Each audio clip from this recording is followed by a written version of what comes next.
ایک لفظ استعمال ہوتا ہے بزرگوں کے بارے میں یا نبی کے بارے میں یا صالحین کے بارے میں کہ فلاں پردہ فرما کے، اس لفظ میں نہ کوئی عزت ہے بلکہ توہین ہے۔ فوت ہونا یا مر جانا یہ اصطلاح عزت بھی ہے صالحین کے لیے، اچھے لوگوں کے لیے، اور ان کے مقام و مرتبہ کے مطابق بھی ہے۔ اللہ رب العزت نے یہی اصطلاح استعمال کی اپنے نبی کے بارے میں، انک میت و انہم میتون۔ ایک ہی جملہ، میت نبی علیہ السلام کے لیے بھی اور میتون جمع کا صیغہ تمام لوگوں کے لیے۔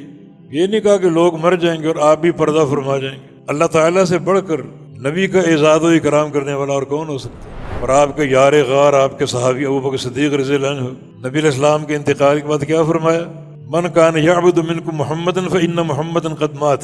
تم میں سے جو محمد مصطفیٰ علیہ السلام کی عبادت کرتا ہے یا کرے گا، وہ دیکھ لے کہ محمد صلی اللہ علیہ وسلم فوت ہو چکے۔ ماتا کے الفاظ جس کا ظاہری معنی مر جانا، تو صدیق اکبر سے بڑھ کر نبی علیہ السلام کے مقام کو کون جانتا ہے؟ یہ پردہ فرما جانا یہ اصطلاح غلط بھی ہے اور توہین بھی ہے۔ کس لحاظ سے؟ موت کا لفظ یا فوت ہونے کا، انتقال کرنے کا لفظ، اس کا معنی یہ ہے کہ دنیا سے معاملہ ختم ہو گیا اور اگلے جہاں کی طرف منتقل ہو گئے۔ وہ عالم برزخ ہے۔ عالم برزخ میں جو صالحین ہیں وہ اللہ تعالیٰ کی ضیافت اور مہمان نوازی میں آ جاتے ہیں، ان کو جنت کا لباس مل جاتا ہے، جنت کی نعمتیں پیش ہوتی۔ یہ اکرام نہیں؟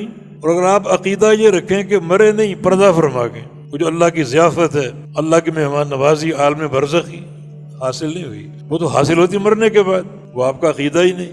عقیدہ پردہ فرما کے، نہ کوئی شرعی اصطلاح ہے یہ، نہ یہ کسی کا اکرام ہے۔